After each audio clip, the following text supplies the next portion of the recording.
Good evening, friends, and welcome to tonight's episode of People of Interest. We are really lucky tonight to welcome a very special guest. Tonight, we're hosting Joyce Azria, a fantastic inspiration to so many around the world, for a talk titled Faith and Fashion.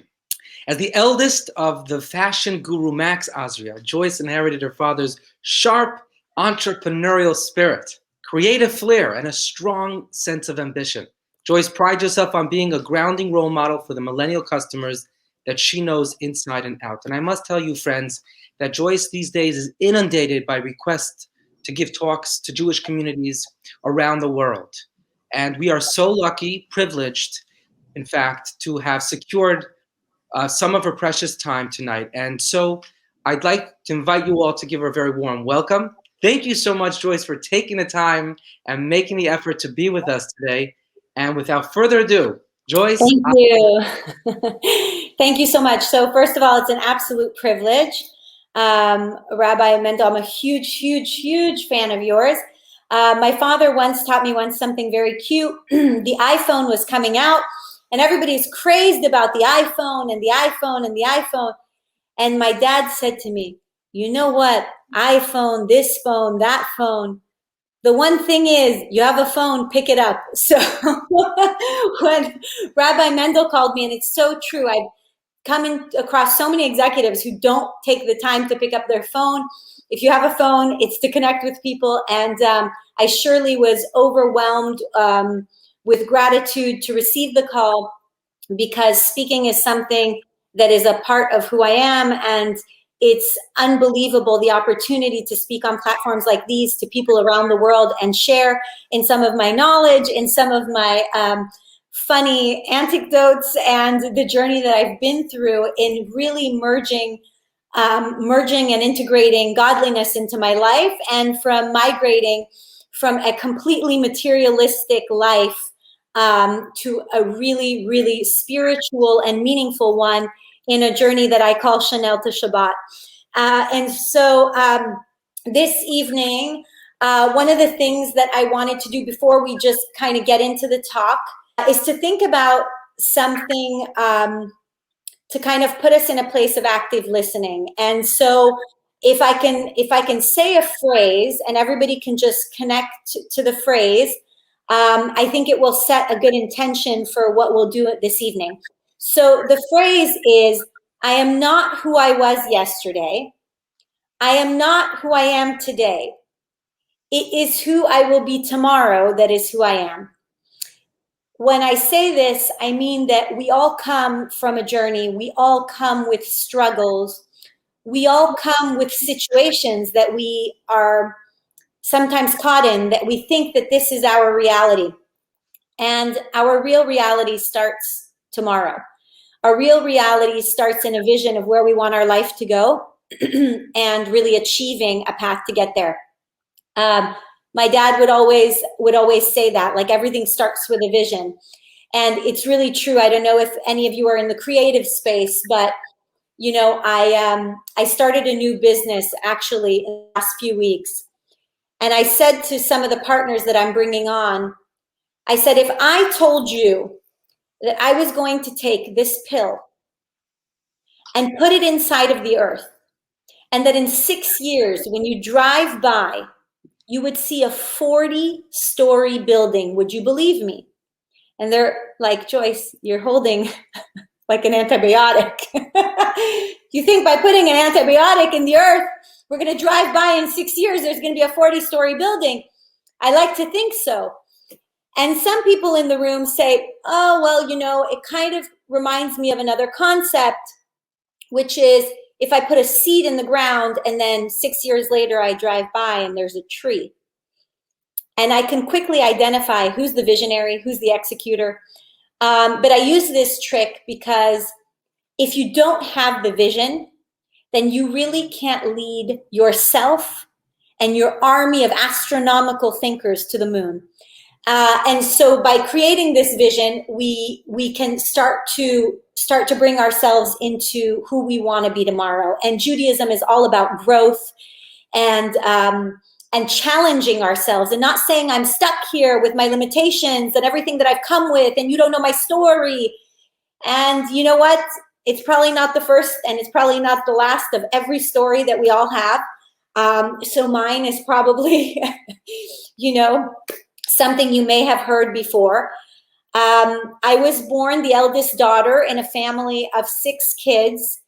I was just sharing with Rabbi Mendel, one of the most optimistic men who have ever walked the face of this earth. My father was an extreme visionary, and I grew up that way.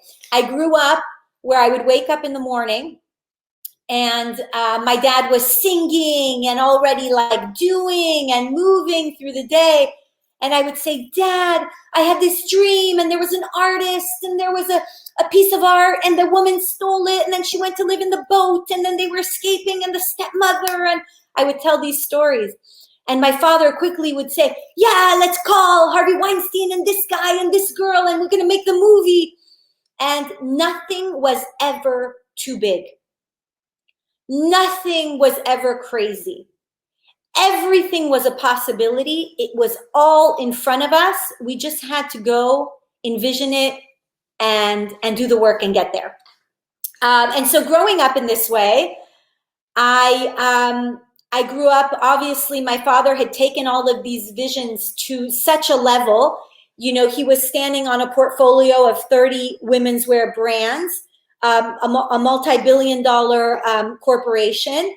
And I'm growing up as the eldest girl, first one to get a credit card, first one to get a BMW, first one to get sponsorship from jewelry brands to wear jewelry to certain events, Botox parties. I mean, the stories are amazing. In fact, one day my dad decided to get Botox and it hit a nerve and half his face was falling off. And a couple weeks later, there was a girl in a meeting and she was wearing glasses. My dad said, it's rude to wear glasses. Take your glasses off. She says, oh, I had this thing. And he looks at her and he goes, I know, you had Botox. Because half her face was falling off too. But so I lived in this kind of a crazy, crazy life. And really ran amongst people and really only felt comfortable at that time with people of the same standing. When you live in a materialistic life and you're grown up, you're raising yourself in this environment, you become one with the materialism. And if people are not on the same level, then they don't even begin to understand how much it's a handicap. And so you run with the other handicaps in this world. And my life wasn't run by a Judaic calendar. My life was run by a social calendar. And it was where we were flying to, Saint-Tropez in the summer, this yacht, that yacht, this party, this event, Israel, here, there. It was the winter, we would go to the, Fisher Island and all these beautiful places that my dad had homes in. And really, really just this kind of high society life. And basically, people ask me about my youth all the time. And I when I try and think about the feeling, it's like I was on a train that was moving so incredibly fast. And the destination was nowhere. Literally on a train, I was getting on every day and going fast. And all I wanted to know was that there were Jimmy Choo's at the other side, or that there was some store I could shop at or something I could buy. And by the time I was in high school, really, my dad had attained, a certain amount of success and everything was in line with that success. I would be dropped off at school in a limo. I was, going and coming places in private jets and no outfit was worn twice. And, it was constantly keeping up with this image that I was constantly putting further. And growing up in this kind of large Sephardi family with tons of brothers and sisters and tons of outsiders always coming in, I always say, like, my life sounded like a huge belly dancing feast, and I was like in the middle, and I couldn't make my head stop spinning, and I could barely hear myself think. And I was convinced on some level that the materialism was good and was making me happy, and I was beautiful and I felt beautiful.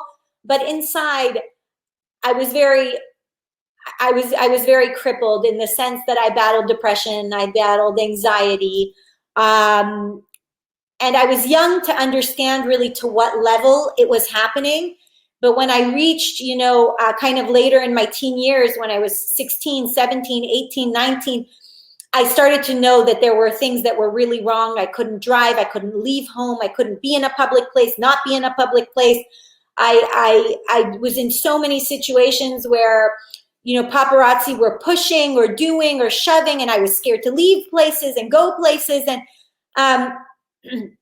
it was just a lot. But to give you just a beautiful thought through all of this was that my father grew up in a Sephardi house in Europe and in a Tunisian home. And my grandfather always made Kiddush on a Friday night. So no matter where my father was in the world, whether it was like India, China, whatever he was doing, he was home on Friday night to say Kiddush, and typically in front of 100 or 150 people.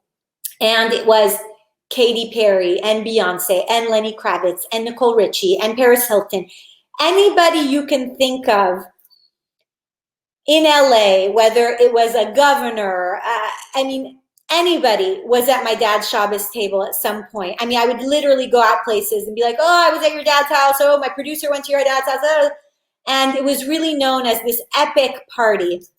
And I would oftentimes come downstairs and see what I only share with my husband today. And I say, they were half people, they were shells of people that wanted to do good and got into careers for the right reason and lost themselves. And so they were half people, they were shells of people.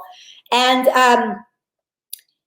the celebrities really felt comfortable in my dad's home. My dad had that kind of presence, and our whole family was poised and taught how to feed people and taught how to keep conversation going with people. And really we were there for, there was a mission behind it.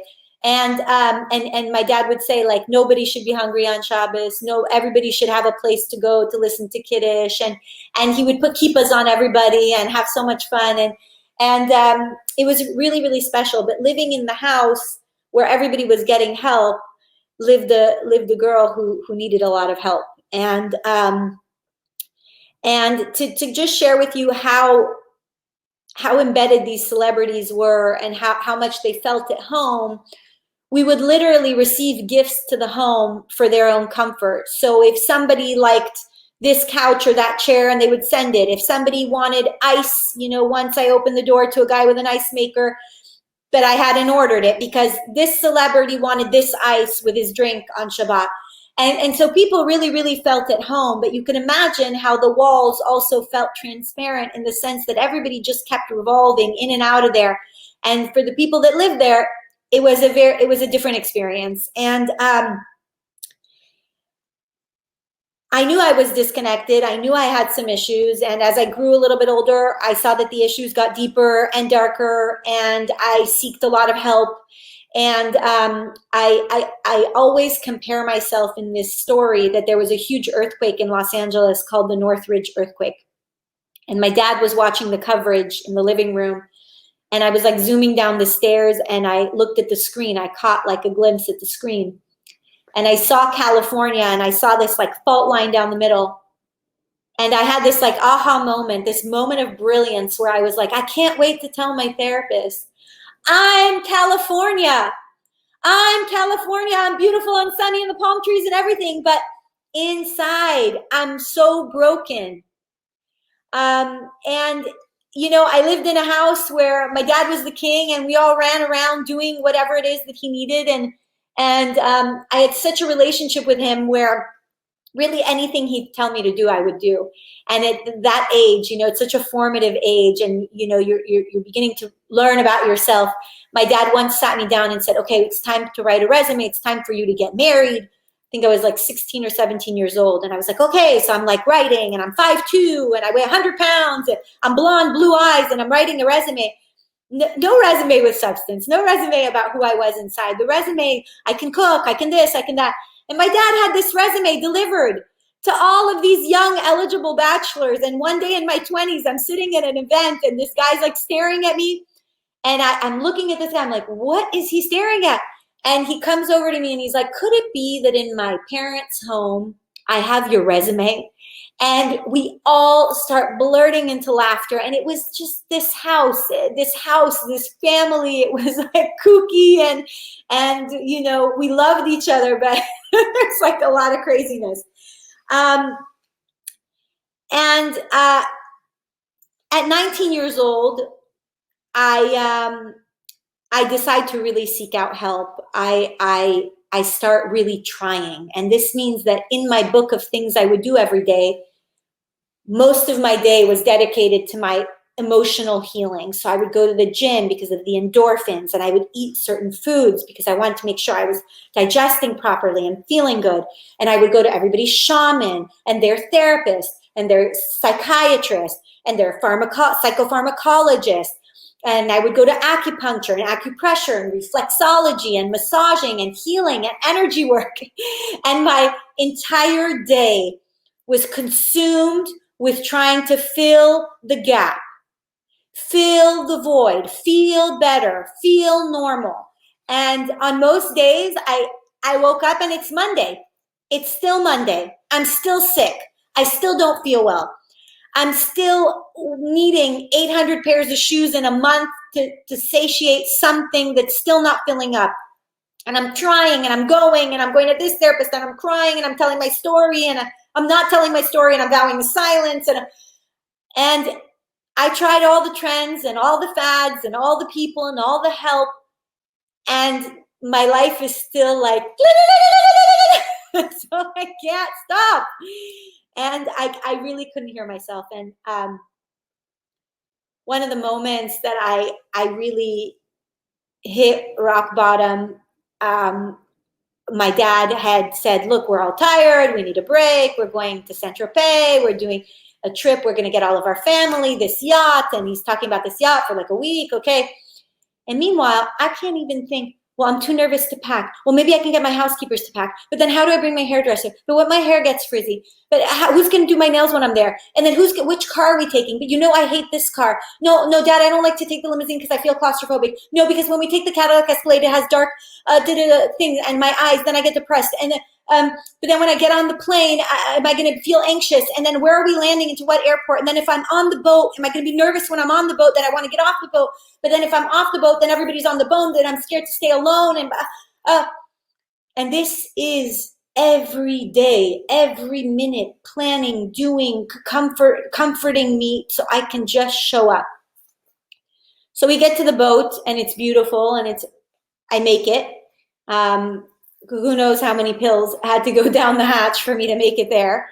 And when I did, I came to a very sad moment where I was watching all of my cousins having fun on jet skis, being normal. And I'm at this point married. And I have zero emotion. I don't feel the good. I don't feel the bad. I don't feel anything. In fact, one day I've never said this one in public, but here it goes. One day I asked my friend to take me to an amusement park, and she said, why? And I was like, it's the weirdest thing. I literally don't feel anything. Like I don't feel scared. I don't feel happy. I don't feel sad. I'm just there. And I smile when I have to smile, and I cry when I have to cry. But I'm like an actor. I feel like I'm like an actor in my own life. And she's like, yeah, let's go. She's going to swim up with you on one scary ride. She's going to be crying. And I get on and nothing at all. Anyway, so just to give you a glimpse. And so anyway, so I go on this boat trip. I'm up on the whatever second floor where my room was. And I'm watching my cousins have a brilliant time. And I'm saying, I wish I could go. I'm scared. I didn't pack the right bathing suit. I don't know. But then I'd be scared to go fast. But then I'd be scared to get off the boat. No, I really should stay here. And I'm going through all these crazy thoughts in my mind. Nobody cares. Nobody loves me. Nobody would even notice if I jumped off.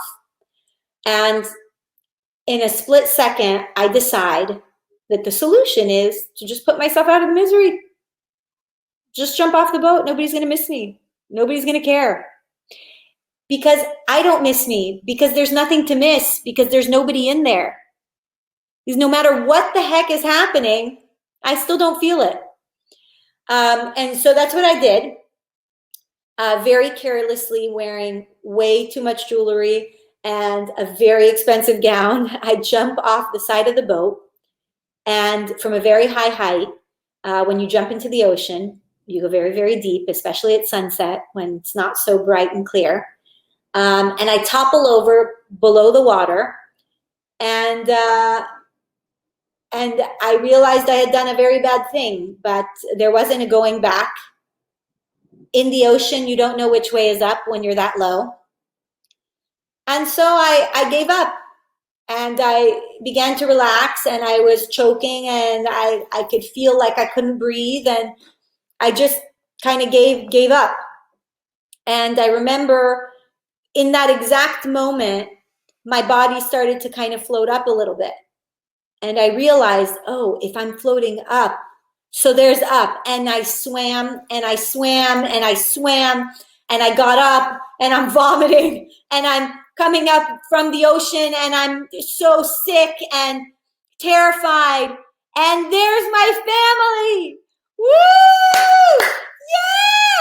Oh, so cool, so cool. You're so amazing. Yay! And everybody's screaming and everybody's so excited and woo, so exciting. And it was so fun. And let's do it again.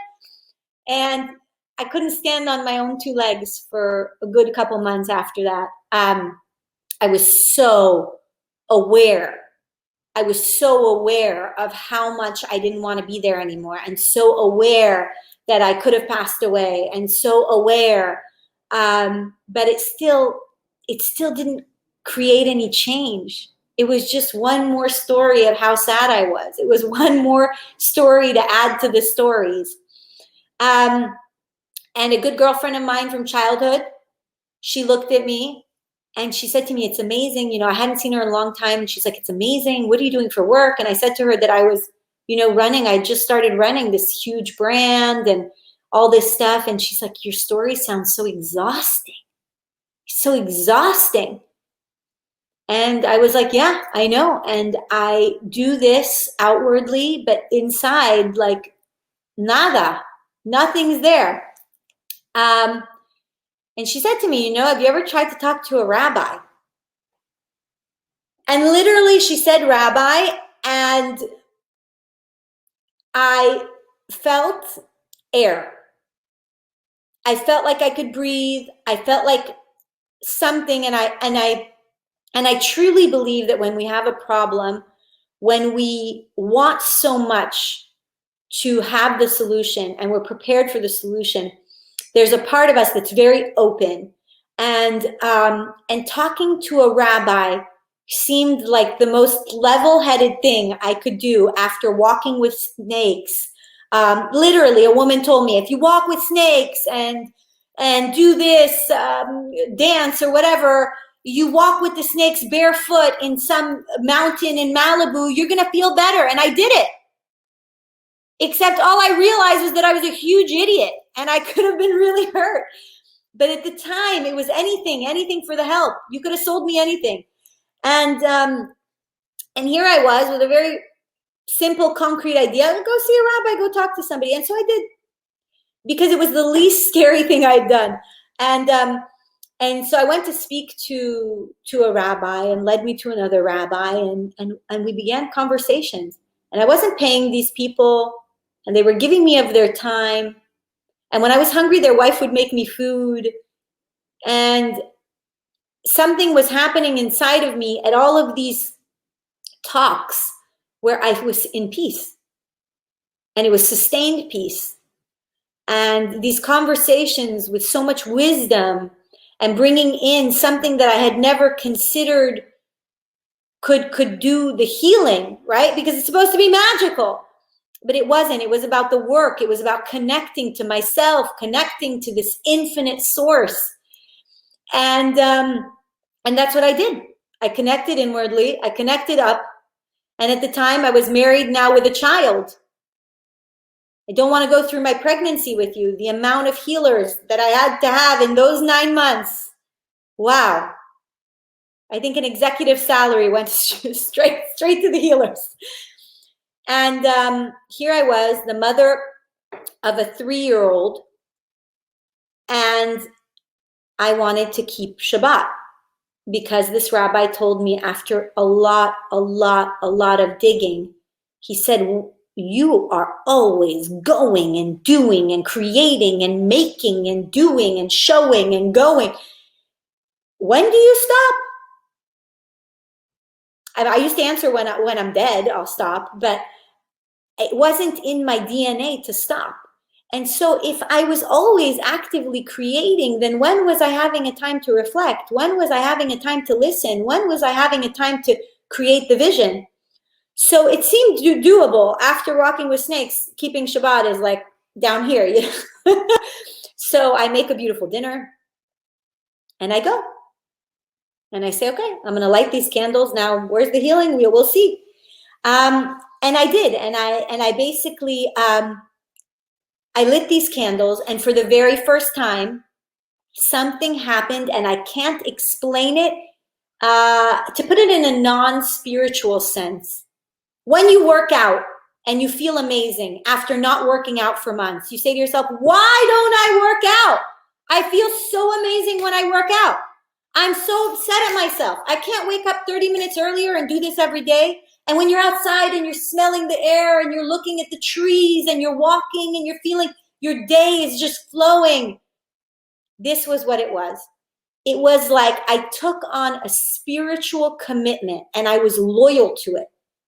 And it was creating a framework of creating light in my home that was dispelling the darkness. And the only thing I can equate it to was it felt good for me and I should do it every day. Okay, so this is a once a week thing. If I could have lit it every day, I would have.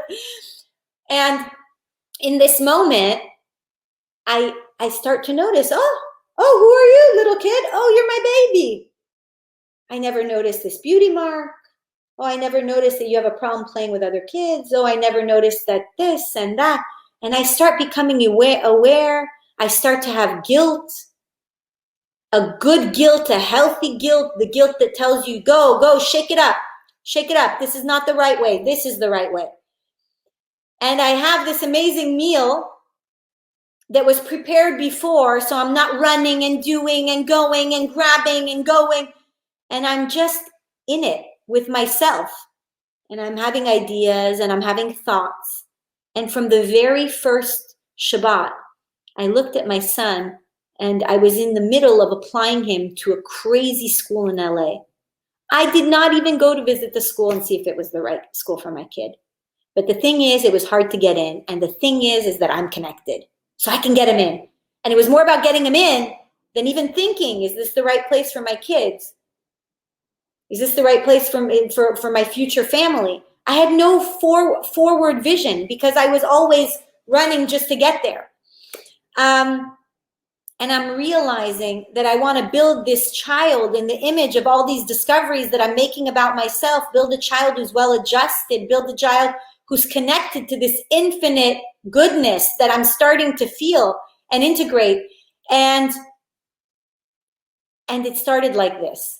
Chanel to Shabbat went very, very smooth, and it was one piece at a time. It was as I was feeling better and as I was integrating these actions, these proofs of love towards God. My dad used to say something cute. He'd say, there are words of love and there are actions of love. And he said, true love is both. So what does it mean? When you fall in love with somebody who just tells you nice things, yeah, okay, it's nice. But when you need him at 3 o'clock in the morning to help you hold your baby, these are the actions of love. If there's actions of love, but there's no words of love, it's difficult. It's difficult to stay enamored. Here it was that there were words that were happening. There was learnings that were happening. There was a sustained healing that was happening, but I was doing the actions. And so in my relationship with this God, with the almighty energy source, goodness, here I was in the love, in the actions and in the words. And everything really, really started to change. Everything. I was running a business. Every quarter that was overturned was a double-digit growth. Every year was growing in the hundreds of millions. Now I'm leading thousands of employees. I'm leading hundreds of stores. I'm making a truthful impact in a company where people are looking at me and they're respecting me. And I really decide, like, this is what I want. This is what I want. And I'm running towards it, steadily running, steadily doing the actions, steadily speaking the words, and moving my whole life into it. And it wasn't easy. It wasn't easy in a sense that the world, the critics of the world, where were they when I was not well? These critics of the world who were so easy to criticize. I went to an event and this guy tells me, I love you. I heard you're becoming more religious. That's why I love you. I love you. And I say, yeah? And he goes, I love you also because you're not extremist. Why am I not an extremist? You know, when they get orthodox and they put the wig and the thing and the da and the na. And I was wearing a wig. But here are the critics telling me what I need. But they're selling me something that's not there, that's not making me better, that's not making the world better. And so then I started to leave the criticism to the side. And I said, now it's me and this big guy upstairs. And now I'm going to take my life and hold it because I feel good. And I'm going to make these realistic changes. And Shabbat, I don't know if any of you are established in business, but a lot of times when you're running your own business, they say that you can't see past your nose, right? You're in it, you're running this business. There's a cute story. 3 people are dressed in white and 3 people are dressed in black. I use this as a business vision. 3 people dressed in white, 3 people dressed in black, and they're all passing a basketball. I don't know if you've ever seen this before. There's tons of studies like these. And they're passing a basketball to each other. So everybody on the black team is passing it to each other. And really what the mediator is doing is he's going to call the time as they're passing this ball. He's going to call the time and he's going to say to all 3 of the people on both teams, how many times did the ball go around? And so they say, go. And now everybody's actively passing this ball, passing the ball. And at the end, they call the time. White team, how many times did the ball go around? 15. Black team, how many times did the ball go around? 16.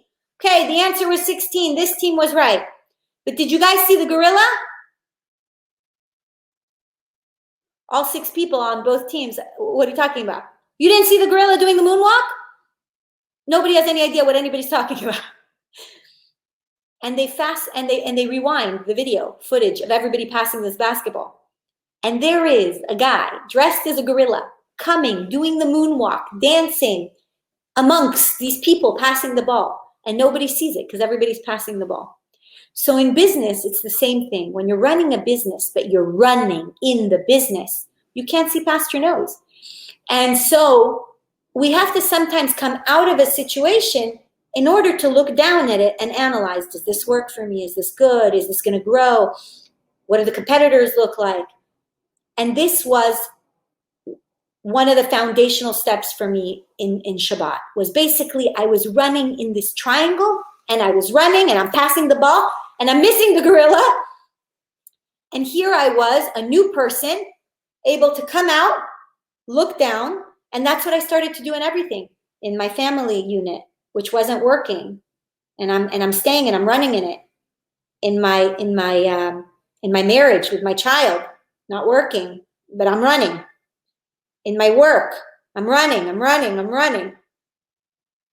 So I decide that I'm going to live a life committed to these steps. I'm going to light these candles. I'm going to do this Shabbat, and I want more. And I want to learn more because as I'm doing more, I'm feeling good. And I had so many steps in which I really saw the tapestry, God weaving the tapestry of my soul, and with goodness, and many, many miracle stories where I began even a journey with modesty. What does that feel like? Because I was the most immodest girl who walked the face of this earth, the most immodest. I posed for Vogue Russia. I was not modest. And what was I telling people? I was saying, look here, concentrate here, concentrate here. Because if you're looking here, you don't see anything else. And when I started to learn even this gem of the learnings and the wisdom of modesty, that in order for people to see me and see my soul and learn from my wisdom and what I have to give to the world, and in order for me to serve in my highest potential, then I can't get people caught up in the look. I got to let people get caught up in the substance. And so I disattached myself. But then, wait, whoa.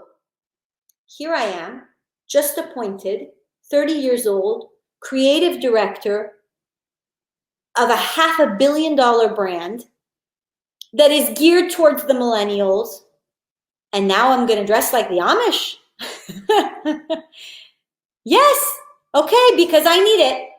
Because I come before the fashion. Because I wear the clothes don't wear me. And so this is what I did. I said, wait, stop. I'm looking out. I'm me.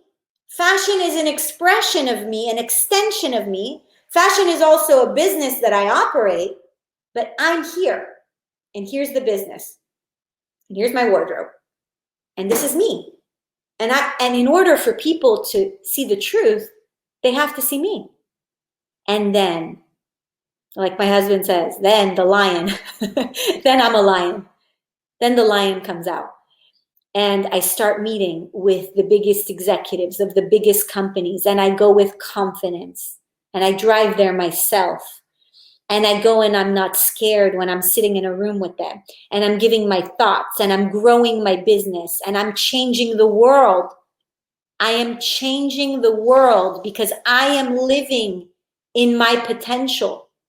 Because God gave me to be the daughter of the king of fashion. What daughter of the king of fashion sits in her room braiding her hair? She has to be out in the field and working and learning and seeing the world and recreating another generation of this legacy. And in a very cute anecdote, I made a bet with God. I started in my very cute amateur love relationship with him. I started to make a bet. And I said, please, God, I'm going to go to dinner tonight. The Beckhams are going to be there. Everybody will be there. I will not wear my miniskirt. I will wear my skinny jeans in honor of this idea of modesty, this lofty concept that I still hadn't even chipped away at.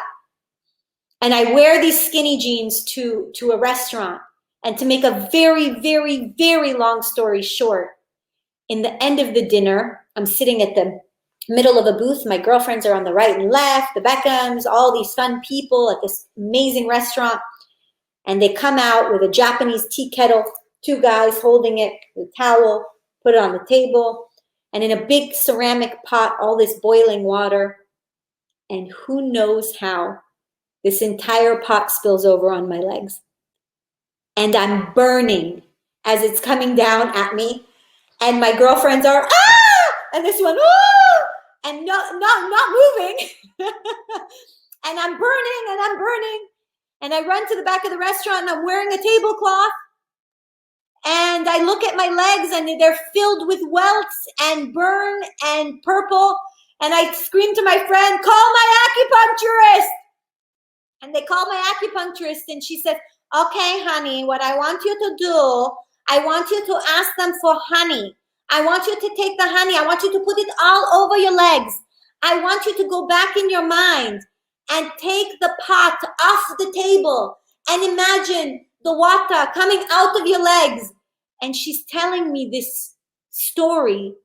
And while my Sparty, passionate, excited side felt it, I'm sitting there with burns on my legs to such a degree that I don't even know if it was cold or hot. It would just hurt my bones is all I could say. My bones are hurting. My girlfriend says, I'm calling 911. I'm like, no way. I'm wearing a tablecloth. So I'm taking you to the hospital. No way. I'm wearing a tablecloth. That is not the hospital look. And they whisked me out of the restaurant. I go back home and I'm sitting in my room in the craziest pain, and I'm looking on the floor and I see my mini skirt. And I realize, and I look up and I said, God, I made a bet with you and you promised me you were going to take care of me. And here I am and I'm burning and I'm trying to do this modesty thing. I wore pants for you. And I ended up going to the hospital a few hours later, and it was a miracle. It was an open miracle that I looked at my legs and I didn't have any such a burn. And the doctor told me, listen, there are burns like these where I think it was like a deeper level burn or something like this. It is a miracle that your skin hasn't been impacted. I said, but what about these welts and this? I put honey on it. He's like, no, I don't think it was the honey, but I can't explain what you saw and why it's not there. I don't know. And before he leaves the room, he says, but you might want to wear some loose skirts for the next, few weeks until the pain goes away. And I was, for the next few months, only able to wear loose fitting skirts because of this burn. And I really understood that, okay, this is a gift from God. God's protecting me. He's sending me messages and I'm dancing with him and I'm feeling the messages. And I know it's for my good. And I know it's for my good because I'm tired of making people want things that they can't have. And I'm tired myself of keeping up with my tans and my manicures and going here and wearing this and get me a Birkin in this color. I need an orange one tomorrow with silver hardware. And I'm tired of the material and it has to stop. I have to stop flirting with everybody. I have to stop. I have to just stop. And every step I'm making close to this relationship with God, every time I'm leaning on my roots of who my grandmother is and who my mother is and who I am stronger. And now I was really praying for my friends and I was praying for the people I'd left behind and I was praying all the time. And I was this new person and I was this booming business. They couldn't throw me out even if they wanted to at that point because the numbers were so good. And I didn't know what would happen, but I said, okay, I have the best partner in the world. It's God. If I'm not home, he's taking care of my kid. And if I'm at work and if I'm home with my kid, he's taking care of my work. And I began to create really a loving bond through the actions, through the words, and through the learning. And needless to say, the crack was filling. And the crack was really filling in a way that it wasn't about just a moment or in a certain situation. I was a different person. I had new eyes in my head. I was speaking differently. My heart was in a better place. I could help others. I wasn't so consumed with me and my problems and my feelings. And it was about actions and it was about doing the right thing and it was about being there for others. And, it wasn't easy. In fact, my father passed away 1.5 years ago. And he said to me, he actually passed away in Texas. And I flew over there. And one of the last dinners we had together, he took me to a kosher restaurant. And he looked at me and I was exhausted. I had just had a baby. And he looked at me and he said to me, you did what I didn't have the power to do. And it was maybe one of the most meaningful moments in my life because I struggled so much, even with my family. Like my sister became vegan, forget it. The kitchen, the chef, everyone knew about it. The dogs were vegan, everything was good. Joyce became kosher. Oi, this is catastrophic. What will we do? Because it was spiritual and it was religious and it was such a big concept that they didn't even want to begin to take the bite out of that apple. But meanwhile, I said to my father, I said, it's thanks to you because he put the seed. He gave me the pill to put in the earth. He gave me the seed that became the tree with the fruit. And he also gave me this visionary life that I really do believe that one day I'll put the pill in the earth and there'll be a 40-story building. And it really has been a life-changing journey for me. I got remarried. I got divorced. I got remarried. I now have 7 children. I do a lot in the business world.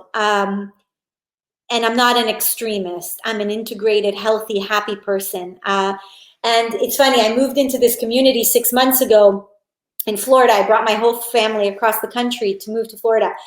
And I moved into a gated community with all these amazing families. And on one of the first weeks here, I baked challah. And I say always, the key to people's hearts is through their stomach. But I love to cook, and I made tons of challah, loaves and loaves and loaves of challah. And I take my kids, and before Shabbat starts, I drop off the challah, and I knock at people's doors. Hi, my name is Joyce. I just moved in. I'm from California, blah, blah, blah. And I made very, very meaningful friendships already. And one of my neighbors told me, she said, I've been living in this community for 18 years. I've been living here 18 years. And my life didn't have meaning till you moved in. And I said to her, how could you even say that? You have kids, you have a husband, you did this in the work world. Like, how could you even say that? She said, no, really. I walked around every day and I don't even know. But I know that I've been here waiting 18 years for you to move in. And I always think of myself being a Jew in business, in life, as part of a chain. It was from an old Moroccan guy in a shul that I heard this story first. It was a guy who was marrying a girl, and who was from a different background, let's say. And he said to the guy, he says, really, do you know your mother, your grandmother, your great grandmother, what they did to keep this chain, and now you're going to break this chain? Keep your spirituality, keep your Judaism. Wear your Judaism. Where are you? He was telling this person. And I remember taking the message myself and saying, we're part of a chain. The Jews in this world were part of a chain. And I have a very, very strong theory about this chain, which is that when one link in the chain falls, he brings down the whole chain.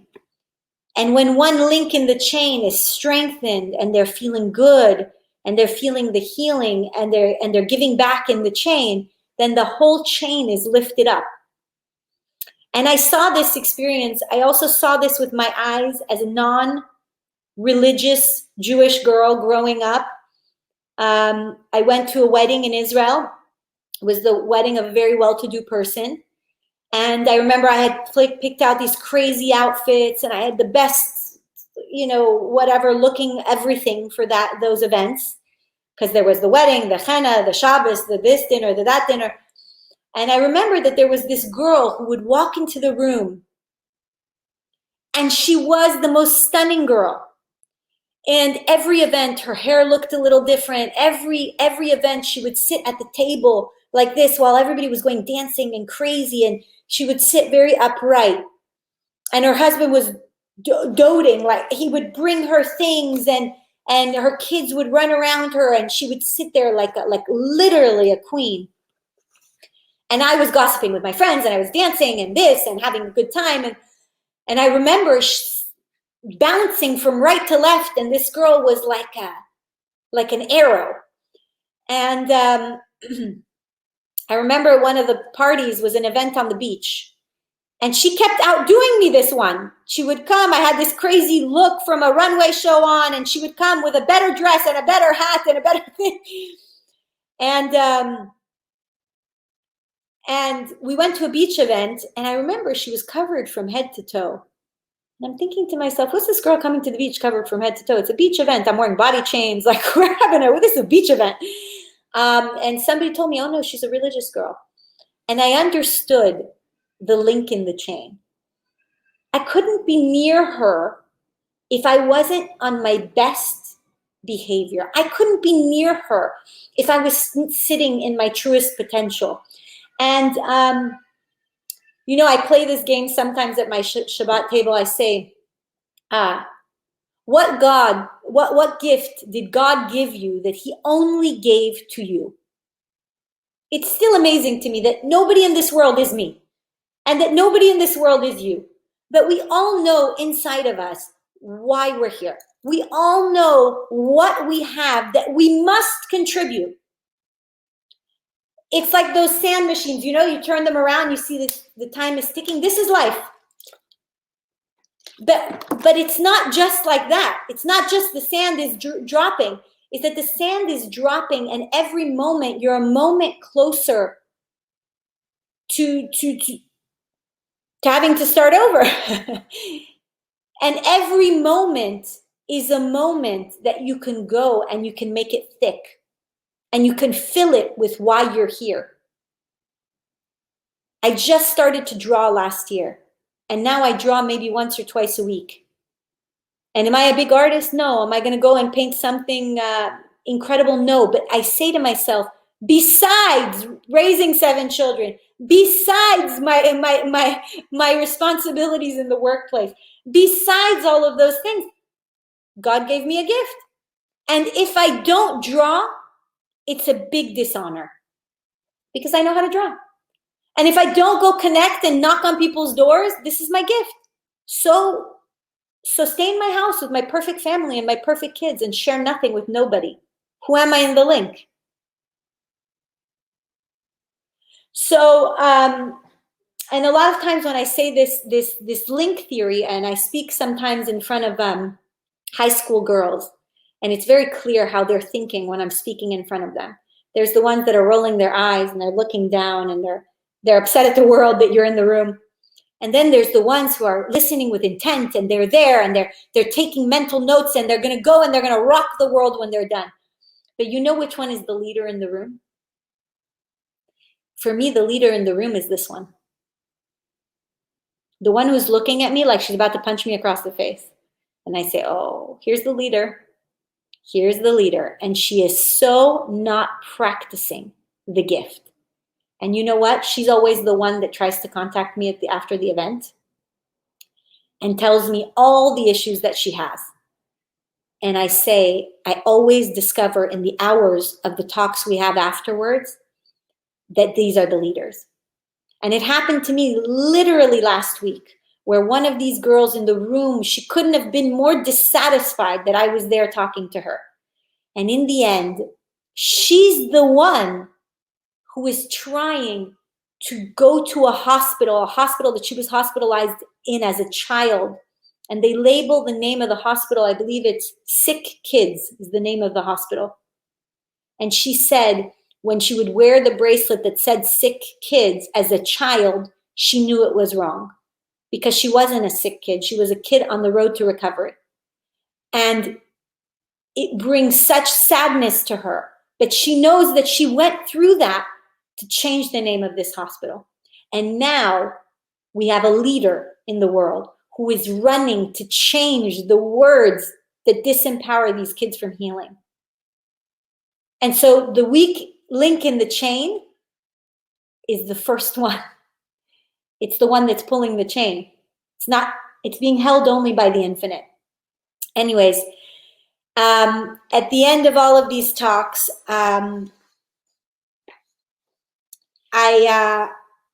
always give a blessing, because I feel that they're extremely huge opportunities. I thank Mendel for calling on me to be a speaker in this series of talks that you guys will have.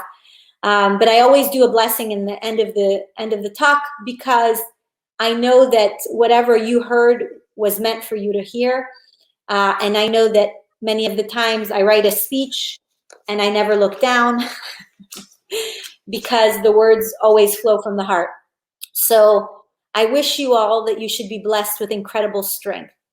I wish that you're empowered in the real mission and the real purpose of you being here in this world. I wish that you are all leaders in the chain. I wish that you wake up tomorrow, not with the who you were yesterday and not the who you are today, but the who you are tomorrow. And I wish that you infect people with your energy, and that it should be an energy of healing, an energy of strength, an energy of happiness. And if you don't remember anything I say today, just be happy. Wow, that is really powerful stuff. Joyce, I think I speak on behalf of the many, many, many attendees when I thank you for the incredible honesty and the incredible insight that your story embodies, and that you tell with such heart, with such soul, with such spirit, and with such intentionality. Thank you so much. There's a number of things I'd like to unpack if you have a few minutes. Yeah, I have time. Okay, fantastic. First of all, that's such a beautiful story about that girl in the hospital. It actually reminded me of a beautiful interaction that the Rebbe had with the heads of hospitals from Israel. I included it actually in a book that I recently wrote, Positivity Bias. As you know, the Rebbe was very meticulous with language, and he actually challenged the health leadership in Israel, because in Israel, hospitals are called Beit Cholim, Right. houses of the sick, and the Rebbe strongly encouraged them to change it to Beit Refuah, a Right. house of healing. And that beautiful anecdote you shared really brought that to mind. And what a beautiful story, and a beautiful way of contextualizing and extrapolating from that encounter with that unique, powerful soul on a mission. And it was, and we didn't have to unpack very much to get there. The first call for an hour, it was anger. It was anger. I'm angry. I want to be here and I'm not here. And it was disappointment. And I said, but you're exactly where you need to be. You're where you are. If I were to look and hate myself for the journey, then am I a better person? No, it's my journey that allows me to have the power of choice. Yeah. I can have this life. I can have this life. I can turn around and go back to Fisher Island and go to all these places. That's a very powerful insight. Again, it's something that I learned, just to go back to the theme of positivity, that the Rebbe spoke to people who experienced severe trauma as Absolutely. children. I don't know of any Jewish leader who absorbed the pain, the anxiety, the grief, the stress, the loss of so many individuals as the Rebbe did. And he took it all personally. And that's Absolutely. one of the beautiful features of his leadership. And by the way, I don't remember where I came across this, but Rabbi Soloveitchik, one of the leading lights of our generation, who knew the Rebbe and was close friends with the Rebbe back from their days in the Berlin University, he once said something to the effect of, the thing that I could never do about what the Rebbe does is listening, absorbing all that pain. It's too much for one person. Absolutely. And back to that point, the Rebbe told somebody who had some type of a trauma, and the Rebbe said, your negative experience enables you to help others undergoing similar experiences, because you have a level of insight and self-awareness and empathy that normal life doesn't provide its travelers. And I say that to you because, Joyce, I have to tell you, I was never as mesmerized by someone telling the story of their childhood as I was in the first 20, 30 minutes of your presentation. The way you described it so vividly and so experientially, I felt like I was drawn into a different world, a world that I was privy to, thanks to your honesty. And I can only say, as a rabbi and someone who reads a lot about these topics, it seems like your message is not just relevant, but becoming, sadly, I would say, increasingly relevant, especially to the younger generation. I would say maybe especially even to girls struggling with this, the body image, the mental health relating to the pressure. Absolutely. What's Absolutely. your message to these girls or to young people in a few words?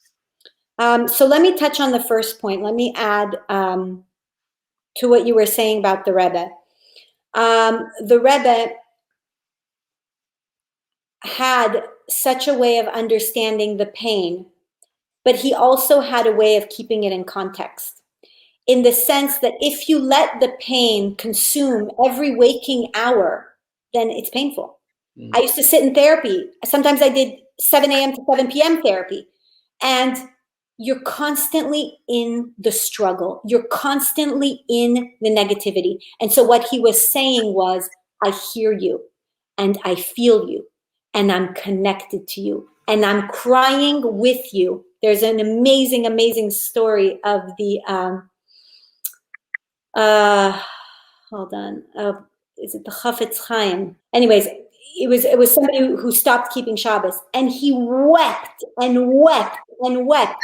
But what he's saying is, at some point the tears dry, and they say, now what's the focus? It's one part of you, but it's not all of you. And this is one part of me. And even on the days that I use it now as an indicator, when it wants to resurface, I say, oh, okay, this is for me a check. This is for me a gift from Hashem, hand deliver.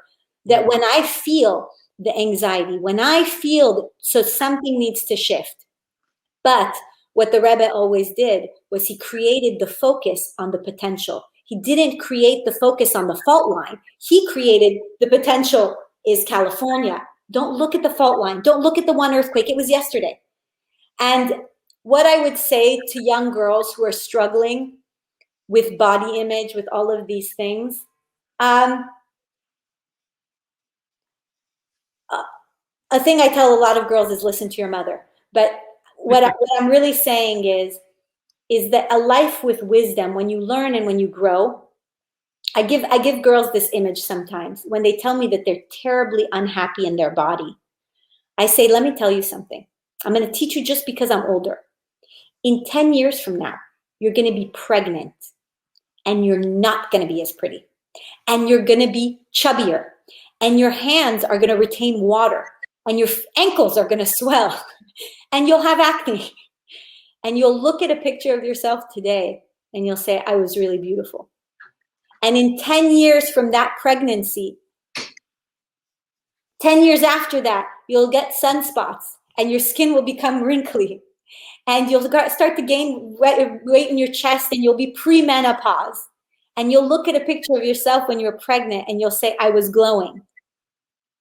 But if we don't realize it in the moment, if we don't see the beauty, and I remember I was coaching a girl who really had a lot of struggle physically. And I would always tell her, you smell good. And she'd tell me, when she told me years later, she'd say, when I was the most depressed in high school, the fact that you always told me I smelled good. It's true. It's a thing. Yeah. You can look beautiful, but you stink. You're saying it's about focusing on what you have, focusing on what you have uniquely in this moment. And everywhere. And a visualization to help is imagine yourself in the future looking back and only then coming to appreciate fully what you had today. Everywhere. Let's take it out of the personal space completely. Let's take it out of the spiritual space completely. You own a business. You have too many employees. Your OPEX is too high. Your margins are killed. At the end of the year, you're going to make no money. You're going to sit there and concentrate on the fact that you have too many people, or you're going to go out there and get $20 million more of sales? My dad would say, don't learn how to spend less, learn how to make more. So because of spending less, you have to go on your groceries and your gas and your here and your rent. He would say, stretch yourself. If you're creating a house where people will come eat, buy a house you can't afford. But go and create with the talents that you have a lot more income. When we would see that our operating expenses are high, my dad would say, you want us to fire people? I'm not firing anybody. These people have kids. Go make more money. Wow. Your dad sounds like a very incredible human being. Yeah, a very generous soul. And yeah. a very wise man with a strong sense of Jewish values. Could you share maybe a little bit? You mentioned your father's Shabbos tables. Yeah. That sounds incredible. Do any anecdotes, colorful stories, funny things happen? Could you share one or two that come to mind? Yeah, absolutely. I mean, where to begin? Where to begin? I'm trying to think of good ones. Maybe a teaching moment where maybe someone who was there learned, your father used it. Yeah. I'm going to give you one. My dad suffered a stroke and he had many doctors who helped him. He had 26 stents in his heart. And most doctors wouldn't even touch him because they'd say, this guy's a ticking time bomb. I am not touching that body because it will explode. And my dad had many doctors in his in his life. And he clinically died twice. And one day we had a dinner and he invited all of the doctors to Shabbos, and he would invite anybody. I got a call once when he passed away of a woman working in a mall at a cart selling dead sea salt, who my dad said, "You're Jewish? Come for Shabbat," you know? And even from a security practicality, you don't leave the front door open in Beverly Hills, you know, on Sunset. You just don't do it. But he didn't have this thinking. Which one was I sharing? Oh, yes. So the doctors. So he invited all of the doctors and he invited their wives. And he said, "I want you to know that I died twice. And I want you to know that I live for my wife and my children. And I have a lot to do in this world. I have a lot of people to help. And I need to be alive." And he would always say, "I'm 18 years old." And then I would start to say, "Dad, you're 18 years old with 60 years of experience, you know?" But he would say, "It's because of your husbands that I'm alive." And so they were all standing at the table like, "Oh, yeah, thanks." They all know their husbands are these huge accomplished surgeons. And he looked at the women and he said, "But you must be very unhappy." And it struck a chord. They began to laugh nervously. And my dad says, "You must be very, very sad that when you need your husband, sometimes he's not home. And when you call him, he can't answer the phone. And when you see him working from the morning to the night, he's not near you. And you must be angry and sad. But you know what? What your husband is doing is saving people. And they are saving people not because they think they can save them, because they're using their heart. And God gave them the gift to help people.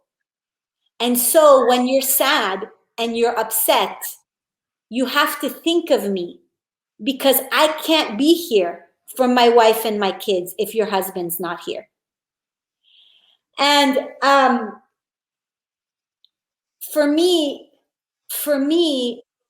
what this meant is he acknowledged every single person. And you know, I can't compare my father to the Rebbe. The Rebbe had an undescribable mission, and so did my father in very different ways. But one of the Rebbe's most amazing blessings of the Rebbe is when you were in front of him, that everybody else would disappear and there was a focus of energy. And my father oftentimes did this, where he focused on not maybe the one that people thought, but focused on the one that allowed for the other one to blossom. And what he was saying to these women is, you are the power behind your husband's healing. You not being worried about calling him and allowing people like me to exist in the world and live and serve my family is because of their work. And don't be angry. You're part of this. You're part of the good. So, I mean, it's a very cute story, but I mean, there were so many things my dad accomplished during those Shabbat dinners. But at the end of the day, what he was doing was just connecting the link. Right. Let me ask you another question. It's interesting because you came from a reality which is incredibly superficial, notoriously shallow, and as you put it so poignantly, half people, you know, etc. You came towards a world of depth, of substance, of meaning, and you left you left that shell to pursue a certain light. And yet, your work, your livelihood, your professional life, your creativity is focused back into that world, which puts you probably in a very Depends which part you're looking at. right. But you're straddling in a way two different worlds. And I'm curious to know how you balance the spirituality that's so part and parcel of your worldview and your lifestyle and your way of being with a world that really functions and is driven by the superficial. by the next product, by the Yeah. photoshopped images, by, you know. Okay, Rabbi, would you have called me if I was a wife of my husband, mother of my children, living in Fort Lauderdale, Florida, in my home? After I heard your story, of course, to chat and to listen to you. No, I'm saying, Of course. It's you're bring. That's exactly what I'm highlighting. That you live an incredible, you live an integrated life, and you, in a certain sense, go from Shabbos to Chanel and back. How do you? My question to you is, how do you? Many of our viewers, may be in one world or the other, or more in the one than the other. How do you create the balance? so How do right. you take fashion seriously and take faith seriously? So here is the thing. The fashion is the veil and it's the illusion. I'm wearing all these beautiful clothes and this gorgeous wig and very expensive jewelry for you because you will listen. Because in my work world, as I create fashion and livelihood, it is only making me a bigger vessel in which I can share my message. Hmm. Even in the inner framework of all my marketing material, I talk about in here. Mm-hmm. But sometimes we have to hide the medicine in a different way. When my kids were little, they came out with something, it was a pacifier, and inside of it you would put the Tylenol. Because once the kid would see that, and they would cry, no, no, no, no. But if you package the medicine that it's a candy gummy bear vitamin, oh, everybody wants the medicine. If Mm-hmm. you put it inside the pacifier, the baby is sucking at it because they recognize it, because they know. Mm-hmm. So for me, fashion, first of all, it's a beautiful industry if you are aligned with yourself and you're aligning yourself with people who think like you. Mm-hmm. It's a very painful industry in another sense. For me, there's no contradiction. I'm a businesswoman like every other businesswoman. I do fashion. I could do hotels tomorrow. I could do airlines tomorrow. Whatever I want to do. And it has absolutely nothing to do with my Judaism and my spirituality. It has to do with my intelligence and my creative contribution to the world. If I know how to cure cancer tomorrow, I'm going to go do it. If I know how to make shoes, I'm going to make shoes. But in the material, the framework will be think good and it will be good. We want to make you focus on life's better choices. And so we're giving you easy solutions of footwear under $50. If it doesn't serve a purpose, then okay, fine. But the truth is the bigger the bucks, the bigger the fashion empire, the more I have opportunities to meet with people and create meaningful relationships. And I think every executive who does business with me knows that they're getting much more, they're getting that third dimension, but in the practical sense, I'm good for the business too. No, of course, yeah. I I was, know what you mean. I know what you mean, but it no, I'm doesn't. wondering, do your views on spirituality and faith, do they influence your creative process and the end product and the values of the companies you create, and in what way? 100%. Everything that I am, all the spirituality and Judaism that I breathe, I integrate with everybody. I An oftentimes, example too. huh? Can you give us an example of what Yeah, that? sure. We were learning the Parsha of the week, and Moshe Rabbeinu, Hashem splits the ocean. Moshe Rabbeinu splits the ocean, right? So I go to work on a Monday, and I put my entire executive team at a table, and I say, this week in the Parsha, I learned this. I'm a Jew. I'm a God-fearing Jew. This is what I learned. I want to know from all my executives at the table that the ocean is splitting, about to split. Who are you? Are you in the back? Are you in the front? Are you the one who went in the ocean and the water's up to here? And I want to understand, from giving you this visual story, I want to understand who you are and where your faith lies. And it's conversation. It's learning about people's composition. And people will talk about, my mother, when I was a young child, never worked and we were dirt poor. And I wish my father would have given her the support and blah, blah, blah. So I think if the ocean was splitting, I would go and I would help every woman in the ocean. Mm. Okay, interesting. I learned something for the day. Let's go to work and stay focused. But yeah, I share it with everybody because I have no problem with somebody sharing with me. I'm not here trying to create right. The world to convert. I'm not here. I'm basically showing up as my whole self with everything I've got. And I want everybody else to show up with everything they've got. I read something in the Harvard Journal about a company, about an amazing American car company that was going out of business, and they hire a woman to run the company, and she shows up to the first board meeting in a dashiki, okay, in like garb, like African garb, like a yellow, crazy printed. And this is a woman who's wearing pants all week long. Why is she wearing her African clothes to the meeting? But the point was, at every meeting, she wanted everyone to see where she came from. And by the end, she ends up turning this entire company around. And they ask her why she's wearing this dashiki, why she's making this point. Is that it would have been her, it would have been anybody else she describes, it would have been whatever. But she needed to come as herself. And so that's what I do. I come in my garb, and I am myself, and I love it, and it creates amazing conversation and insight, and I'm a better leader for it. That's really powerful.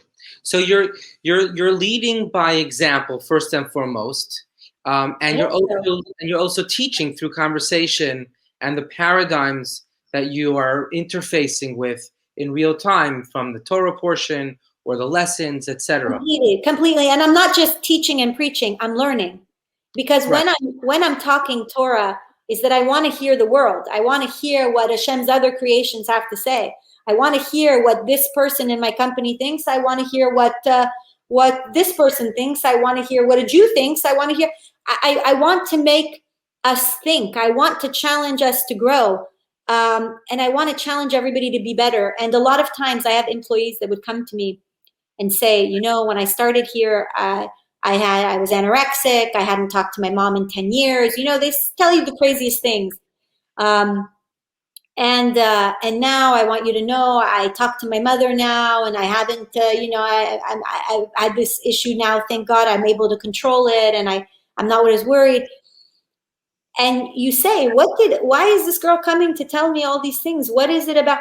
But she just say, I just feel that you'll listen, and I feel that you're open, and I see the way you are with your kids and how you are at work, and I just see, and so I just want to share. And it's amazing.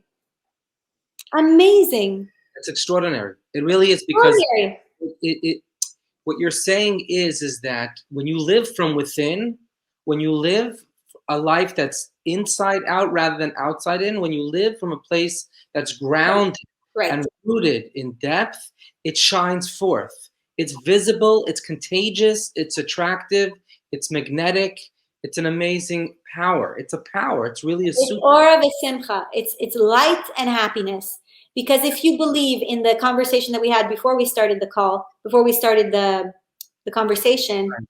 If you believe that everything is for your ultimate good, so you have it's good. Everything is good. And so you can shine. And that's what we're here to do. We're not here to shine our light only to who we choose when we choose. We're here to nurture that light. We're here to shine it. We're here to make other people shine. We're here to be mirrors. And we go from strength to strength together. Unbelievable. I have one question and one little story I want to share. One story is, what are the difficulties, the challenges that you may face? Perhaps can you share a triumphant moment or a test where you're because sometimes religious people in a largely secular world and business or industry, there are certain sacrifices to make. Can you share a moment of triumph, a challenge and triumph, if you had one? Maybe you don't have that reality, but if you did have one, if you're happy to share, I think that might inspire others who are going through maybe something or face a similar challenge. Yes. I talked about words and I talked about action, and action is very important, but action and happiness is the most important. What I mean is that when you're taking on moving forward spiritually and growth, it must be done in happiness. And if it's not done if it's done devoid of happiness, then there's no blessing in it at all. You don't do things because you say, I heard the speaker and she said this, so now I'm going to light Shabbat candles. No, it has nothing to do with anything. So I would say a triumphant moment is I'm running this millennial brand. We're doing an unbelievable business. I'm sorry, my kids just all got home from school. I told them. And I had just married my husband. I was just remarried. I'm running this huge brand, and we have people who have come into the company, and they're starting to look at me with a magnifying glass. And here I am, totally happy in my third year of running this brand. And I get remarried, and I say to myself, I really want to cover my hair. I really want to. I marry my husband, and I start wearing a wig at the synagogue, and I don't have the strength to wear it at work. And actually, I try to wear some hats, and I'm ridiculed by people. And even, unfortunately, some of the executive managers say, like, how do you expect to be running a young brand when you look like you do? I was very difficult because I was pregnant on pregnant. So I was also overweight. And in that industry, that's a focus. And I said to myself, on some days I would say, maybe they're right. Like maybe I just can't make the merge, whatever. And I was really struggling with it. And I heard that in town was a very, very big rabbi from Israel. And I really was excited to meet with him. And I sit in front of him. And of course I wore my wig to the rabbi. And he says to me, how's it going? He knew that I was just married and everything. I said, oh, it's amazing. Baruch Hashem, I'm so happy. And my brand is on fire and all of these things. And he looks me straight in the eye and he says, take off the wig. Wow. Well, that's like basically like, take your dress off. Like what? and I said, no, you know what? And he said, not now. He said, take off the wig if you're not happy. And when you're happy, wear your wig. And it was so groundbreaking to me. And I said, wait a minute, I am happy. I am happy to wear it. In fact, I was wearing it somewhere and my mom didn't notice. But when she heard that I was wearing a wig and she actually came to my house, I didn't have a wig on. And she pulled me by the hair. She insulted me first and told me I was ugly. And then she took me by the hair and she pulled me down by my actual hair. And she said, I'm sorry, I thought you were wearing a wig. I heard you started to wear a wig. And I said, I do, but I'm not wearing it now. And she said, oh, I'm so sorry. And she's freaking out. And I understood what he meant, that I wasn't quite ready. I wasn't quite ready to move to this step. But as soon as he said to do it in happiness, so I switched the focus and I said, it's not wig first, get happy. It's be happy to wear the wig. So then I started to put on the wig. And every morning when I would put it on, I would say to myself, I'm wearing my crown now. Because I thought, if I'm really a queen and I have to be happy, a queen is always happy to wear her crown when she's going to the main events. So for me, every morning I have to wear my crown. And this is how I got to wear the wig. And I got to make them look so beautiful that nobody could notice I was wearing a wig. And then I got long ones and short ones. And then I began to play and lose myself in the fact that I was okay being beautiful again. It's okay. It's okay to feel beautiful and happy. But I was doing this mitzvah with happiness and it was all the difference. And the blessing was there. Wow, that's very, very, thank you very much for sharing. That's really powerful, I think, because each one of us in our own sphere, in our own realm, we go through life trying to integrate and learn more and then adopt and then internalize, and it's an ongoing journey. And what you're suggesting is a very important aspect of Hasidic thought, Jewish thought, which Absolutely. that Ivdu es Hashem besimcha, right? It should be something that derives and contributes to our joy in life. And I just want to conclude because I think this is an amazing journey, and I thank you profoundly for joining us and for opening up and sharing. And I have absolutely no doubt that your words have resonated with so many, and we have no way of knowing where that will lead. Amen. Amen. But It'll be good. it will lead to more light and more inner light being generated and Yeah. shared. I'm just reminded, and with this we'll conclude, of a beautiful little anecdote of a fellow who turned to the Rebbe once and he said, I don't see myself wearing a fedora, a black hat, as Hasidim do. I don't see myself growing a beard one day in the manner of Hasidim. And I definitely don't see myself wearing the long kapata, the Prince Albert, perhaps we might call it, but the kaftan of Hasidim. Can I still call myself your Hasid? And the Rebbe smiled and says, anyone who wakes up every morning and looks in the mirror and says to themselves, how can I be better today than I was yesterday? And tomorrow better still, I am happy to call my Chassid. So I L'chaim, like that. L'chaim. I think your story is one of growth, depth, a journey, mission, light, Amen. everything. And so I want to take this opportunity to bless you in the Thank spirit of the month of Adar. Thank you. V'nahapochu, may that which is inward shine outward. Amen. May Amen. your family know of only revealed good Amen. and success, prosperity, and may you continue to be a Kiddush Hashem, an example of the greatest that Yiddishkeit has to offer our world. Thank you so much. Thank you so much. I appreciate it very much. Thank you. Thank All you. the very best. And please, Thank God, when you're next in London, we would love to host you in person. Amen. For Thank you. Thank you so much. Thank Send you. our best to your beautiful family, and Thank thank you. you for allowing us to enjoy your company. I Thank you so same. much. It's really my pleasure. Thank you so much.